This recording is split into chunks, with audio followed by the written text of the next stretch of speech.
As a guy who grew up a Redskin fan watching Cousins play, a lot of this record stuff in primetime games that gets laid at his feet has to do with playing on teams that had lousy defenses, and he gave him chances, just didn't work. In this game, though, where he, and you made a great point in the broadcast, he has to be the guy to make him win it. Where was his performance in this night where without Cook he was going to have to step things up and they end up with 7 first downs? Well, the offensive line was overmatched, number one, and I think we saw that early on. But nevertheless, when you have Thielen, you have Diggs, you have Rudolph Smith Jr., you have weapons. And I think everyone around America was waiting. Are they going to open the offense up and allow Kirk Cousins to throw the football? And they just never could. And I think the narrative about a quarterback's win-loss record, to me, that's a silly stat because you win and lose as a team. But at some point, you want your quarterback to be the reason you win. And I think that's the biggest thing for Kirk Cousins. Has he ever or is he ever going to be the reason they win a game like tonight? And he had an opportunity. No Dalvin Cook. The run game wasn't going. And Green Bay dared Kirk Cousins to win this game, and he couldn't. And I think that's the narrative. Throw the record away. I don't care about the record. But the narrative, can you be the reason we win and not the reason that we continue to say, can you get it done? I think the Vikings got some soul searching to do tonight until they get Dalvin Cook back. Booger, this draws to a close our conversations on Monday. I appreciate so much the energy and the passion you bring to this. That's perfectly said about them. They don't lay eggs there. It's not that they're invincible. It's just that they haven't looked a mess and at home, and a couple of times on the road they've been a mess. I don't think Kirk Cousins was a mess tonight, and I talked to Booger about I think the primetime record is overstated as a result, as it has to do with it being his fault. But there was one key moment in this game that you noticed something in particular that was significant. What was it? There was a key moment in this game where Kevin King gets an interception, which totally changes the momentum on the return and sets Green Bay up for their first touchdown. But I have to take you back to September 15th to really show you how this thing all came to be. Here you're going to see a great play by the Minnesota Vikings. This is Jair Alexander and Kevin King right in front of Stefon Diggs. You're going to get a deep post with a high crosser. The crosser will pull the free safety out of the middle of the field. Here is a zombie call. You're expecting Jair Alexander to get over the top of Stefon Diggs and make the play. Great throw by Kirk Cousins right outside of his reach. Now Kevin King becomes the pusher. You're going to see the same exact route, same formation. Once again, the safety is pulled out of the middle of the field. Look how high Kevin King was. It's almost as if, Scott, he knew the play was coming. It's almost as if he studied the film and knew. Same exact formation, same exact spot on the field.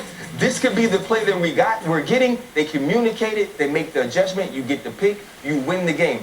That's what this game is about. In college, they'll give you a year to fix some of your problems. You got to fix them in the same season, sometimes the same game, and the Green Bay Packers did that. A little bit of that Ed Reed that Belichick talks about when he baited Peyton Manning into that throw, turn and ran, and he got that pick. That's really interesting. Now, all right, opponent to be determined.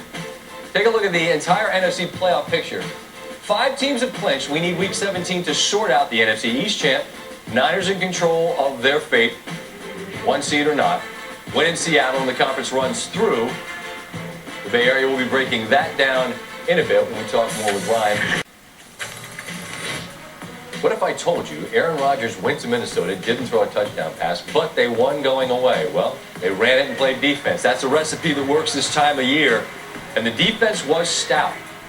Minnesota drive started at the 10-yard line after a fumble, and it results in only 3 after a 3rd and goal pass from Cousins is high and out of bounds.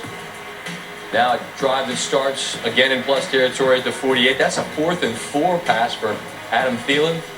Nothing. Packers held the Vikings to 10 points off 3 first-half turnovers. Cousins looking deep for Stefon Diggs. Kevin King picked there that Ryan Clark illustrated earlier in Sportscenter.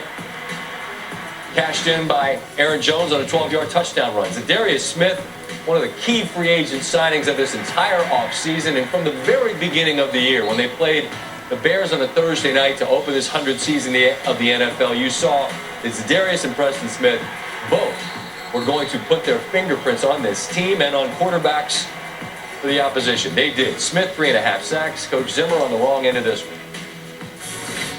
Okay, tough loss tonight. We didn't play well enough to win. Give Green Bay some credit. They did some good things, and that's what happens when you don't play as good as you can. So we'll get back to work, and we'll get going again here, and regroup and refresh and get back to work.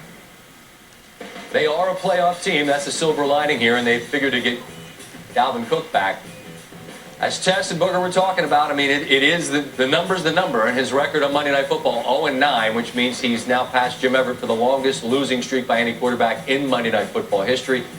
But as I said, you can flip that 9 upside down. The good news for Minnesota, you're a 6 seed. You've got meaningful games to play.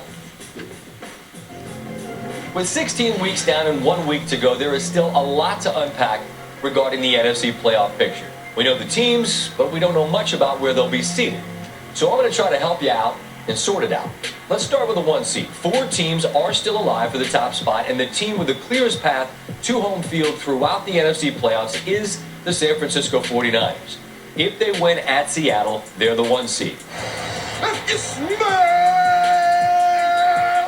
what the Niners are cooking, woo! But if the Niners lose to the Seahawks, the next team up is the Green Bay Packers. Green Bay would get the 1 seed if they win at the Lions, and San Francisco takes that L. But what if the Niners and the Packers lose Week 17? Well, that means that the Saints would be in line to get home field. They visit Carolina on Sunday. The 4th team still alive for home field. We circle back to where we started. If the Packers and the Saints lose on the road, the Seahawks would be the 1 seed if they get their 2nd win of the season over San Francisco.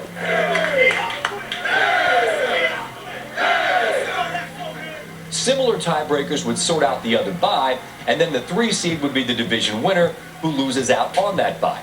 You with me? Fantastic. The 3 seed would then host the Vikings, who with Monday's loss lock themselves into the 6 seed. The 4 seed is going to be the winner of the NFC East. The Eagles get it with a win at the Giants or a Cowboys loss to the Redskins. Cowboys get it if they beat the Redskins and the Eagles lose in the Meadowlands. The 5 seed that would visit the NFC East winner would be the loser of the final game of the regular season. So, after a long Sunday in Week 17, Seattle or San Francisco would go from having a chance at home field throughout the playoffs to needing at least 2 road wins just to win the NFC. So that's the NFC seeding situation in a nutshell. We'll get to one of these destinations by Wild Card Weekend. We just don't have any idea what roads we'll be taking to get there. So why is seeding so important in the playoffs, particularly the NFC? Well, since the playoffs expanded to a dozen teams in 1990, the NFC has been represented by either the 1 or the 2 seed in 24 of the 29 Super Bowls. That's better than 82%. So it is rather significant, which helps explain why the Green Bay locker room is as happy as this. Our goal was to win the NFC North.